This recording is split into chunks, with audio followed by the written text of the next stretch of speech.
নমস্কার অংশুমান, আপনারা দেখছেন আমার ইউটিউব চ্যানেল যুগান্তর।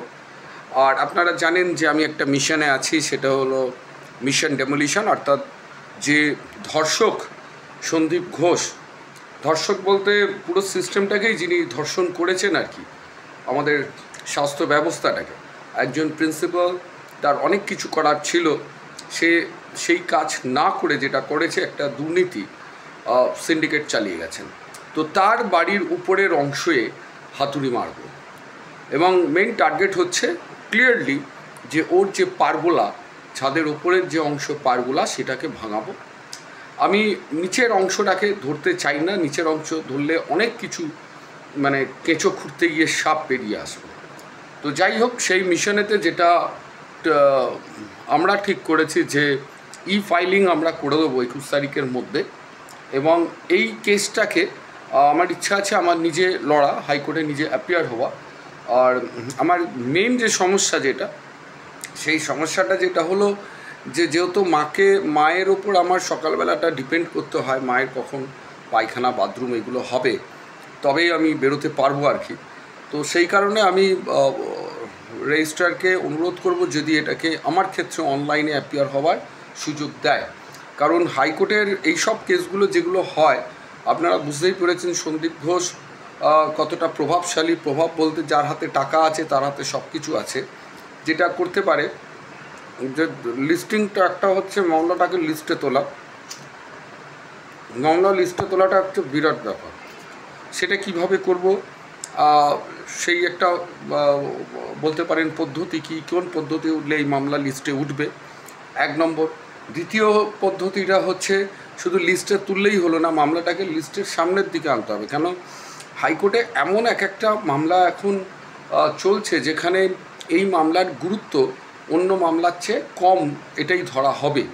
তো আমার প্রতিবাদটা আমার কাছে, বা আপনারা যারা আমার হোয়াটসঅ্যাপ দেখে আমাকে পিন করছেন বা ফোন করছেন, আমাদের হয়তো গুটি কয়েক কিছু মানুষের যে হ্যাঁ ঠিক আছে, এটা ভেঙে দেওয়া উচিত, এটাও একটা প্রতিবাদ। যেমন বিপ্লববাবু এটা বলেছেন, আমি সেটারও ভিডিও আপনাকে পাঠিয়ে দেবো এই ভিডিওটার সাথে, যে এই প্রতিবাদটাও হওয়া উচিত। কিন্তু এই প্রতিবাদটা হচ্ছে দুর্নীতির বিরুদ্ধে একটা হাতুড়ি,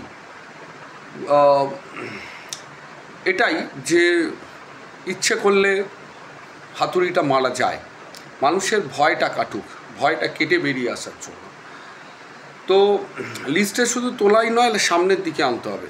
কেন যদি লিস্টে আপনার 10-12টার পর থাকে, 15টা মতো যদি শেষের দিকে থাকে, সেই মামলা সেই দিনে আর হয়ে ওঠে না।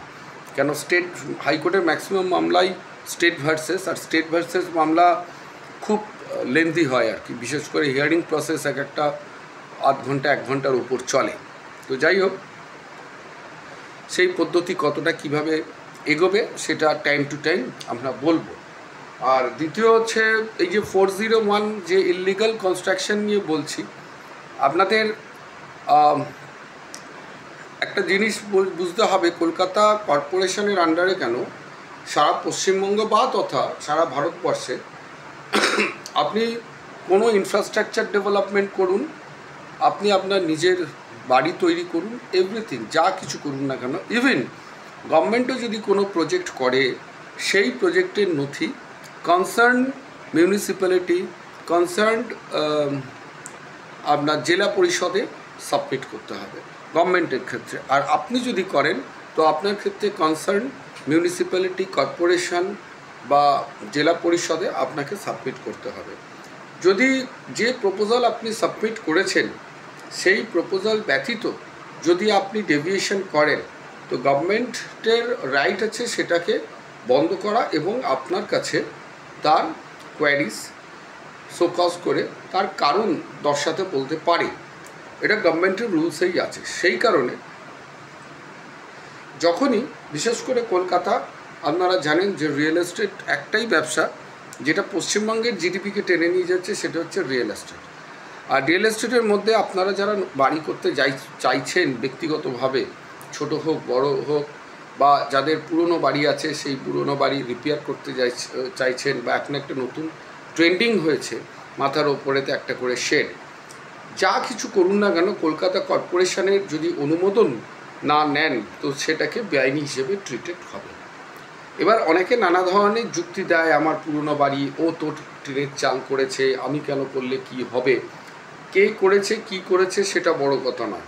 আপনি যদি এই কাজটা করতে গিয়ে নোটিশ খান তো তাহলে আপনাকে লড়তে হবে। এবার আপনি তখন হিয়ারিংয়ে বলবেন ওর দেখে আমি করেছি, তখন ওরও নোটিশ হবে। তো জিনিসটা এইটা হচ্ছে বিষয়বস্তু, যে আপনি যদি নোটিশ খান তখন আপনাকে তার উত্তরটা দিতে হবে যে কেন কী জন্য আপনি এটা করেছেন।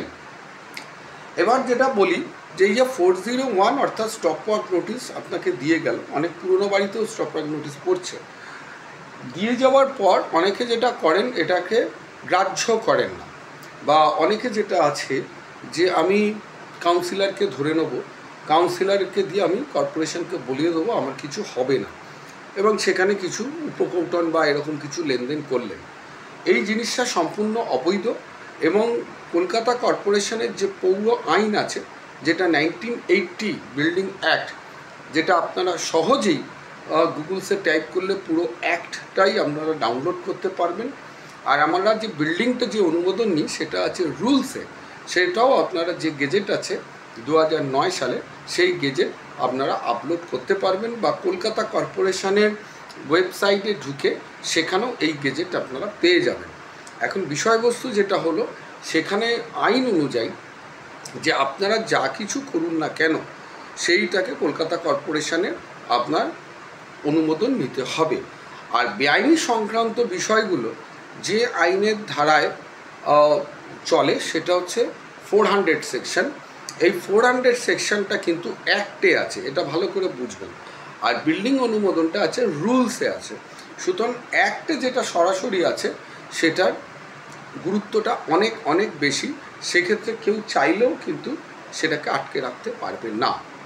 এবার আসি 401 অনেকে নোটিশ পাচ্ছেন, পাওয়ার পর আপনারা প্রথম যে কাজটা হবে সেটা হচ্ছে কনসার্ন কোনো ভালো এলবিএস, তাদের সাথে কর্পোরেশন এনলিস্টেড ইঞ্জিনিয়ারদেরই এলবিএস বলে, অনেকের একটা ভুল ধারণা, কেন এলবিএস কথার অর্থ হচ্ছে লাইসেন্স বিল্ডিং সার্ভেয়ার, যেটা তৈরি হয়েছিল ব্রিটিশদের সময় থেকে। আমাদের যে 1965 সালের কেএমসি অ্যাক্ট, সেই অ্যাক্ট থেকে এই এলবিএসটা চলে এসেছে।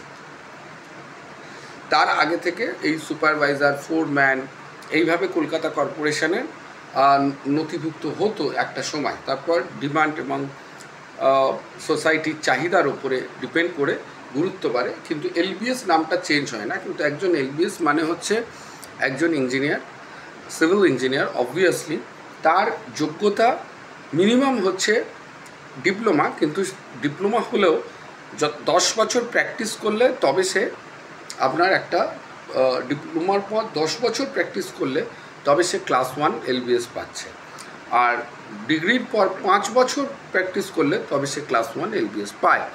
অর্থাৎ এখানে যারা এলবিএসরা 1 হোক বা 2 হোক, যারাই কাজ করুক না কেন, মোটামুটি তাদের বিল্ডিং সংক্রান্ত বিষয়গুলোর ওপর সম্পূর্ণ ধারণা আছে, সেই জন্যই তারা প্র্যাকটিস করছেন। অনেকের এর একটা ভ্রান্ত ধারণা যে এই এলবিএস মানে হচ্ছে জাস্ট একটু ড্রয়িং করতে জানলো, বা আইটিআইয়ের কোনো সার্টিফিকেট আছে সেই কারণে এলবিএস না।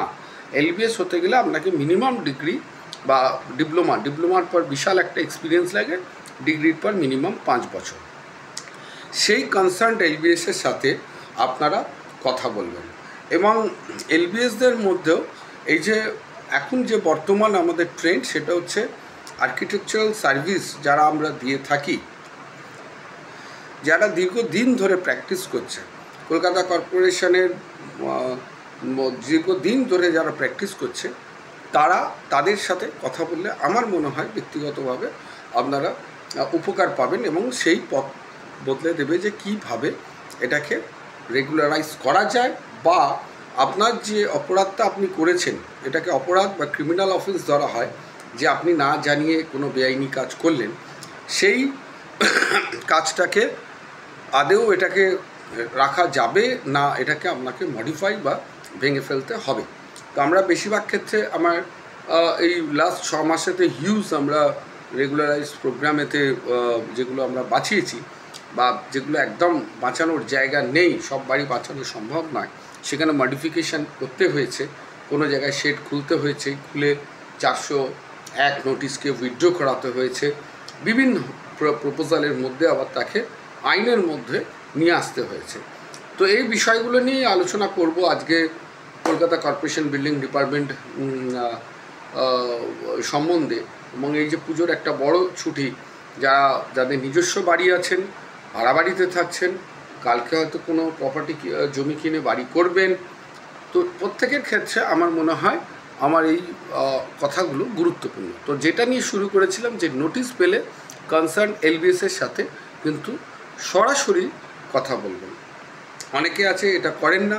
এই 401 নোটিশের পর যদি আপনি কলকাতা কর্পোরেশনের কনসার্ন ব্যুরোতে আপনি যদি দেখা না করেন বা কোনো এলবিএসের সাথে যদি দেখা না করলেন, এটা হয় কি, ওরা একটা রিপোর্ট করে যে অবজারভেশনের ওপর কেউ কমপ্লেনার থাকতে পারে আপনার বাড়ির ক্ষেত্রে, বা দেখা গেল আপনার যেমন সন্দীপ ঘোষের বাড়ির ক্ষেত্রে আমি কমপ্লেনার, তো যদিও অ্যাপিয়ার না হয় সাথে সাথে সেটা চলে যাবে ডিজি বিল্ডিং। এবং সেখানে বেশিরভাগ ক্ষেত্রে যদি কেউ অ্যাপিয়ার না হয় 404 সেকশন 8 ওতে কিন্তু নোটিশ হয়ে যায় এবং ভাঙার আদেশ হয়ে যায়। তো এইটা হলো মেন বিষয়, এটা দিয়েই আজকের ভিডিওটার সূত্রপাত। এবং এর পরবর্তী কী কী স্টেপ আছে, কি করতে হয়, সেইগুলো আইনেতে কোন জায়গাটায় বেআইনি আপনি রাখতে পারবেন, কোনটা রাখতে পারবেন না, তার বিষয়গুলো নিয়ে আলোচনা করব। তো অবশ্যই এই জায়গাটা মাথায় রাখবেন যে 400 নোটিশ খাওয়া মাত্রই আপনি প্রথম এবং সর্বপ্রথম কাজ হচ্ছে কনসার্ন এলবিএসের সাথে, বা যারা আর্কিটেকচারাল ইঞ্জিনিয়ারিং বা মানে এলবিএস যারা আছেন, ইঞ্জিনিয়ারিং সার্ভিসটা দিয়ে থাকেন, তাদের সাথে যোগাযোগ করবেন। এটা কিন্তু সবচেয়ে বড় গুরুত্বপূর্ণ বিষয়। এবং সবাইকে একটা কথাই বলি যে যতটা বিল্ডিংয়ের আইন আছে, আইন মেনে কাজ করুন, তাতে কোনো টেনশান থাকে না। অনেকে আছে পাড়ার বিভিন্ন রাজনৈতিক দলের সদস্য আপনাকে প্রলোভন দেবে যে আমি করে দেবো, একে দিয়ে আমি সাহায্য করে দিতে পারবো, একে দিয়ে আমি সাপোর্ট দিতে পারবো, কিন্তু আলটিমেটলি সেটা যেটা হয় সেই নোটিশ খায় এবং তারপর আমাদের কাছে যখন আসে অনেক দেরি হয়ে যায়। তো যাই হোক, আজকে এই বিষয়টা নিয়ে সবে শুরু করলাম। আপনারা সাবস্ক্রাইব করুন, শেয়ার করুন, খুবই গুরুত্বপূর্ণ বিষয়। আপনাদের আশা করি এটা খুব প্রয়োজনীয় বিষয় যেটা আপনাদের কাজে লাগবে। থ্যাংক ইউ, ধন্যবাদ।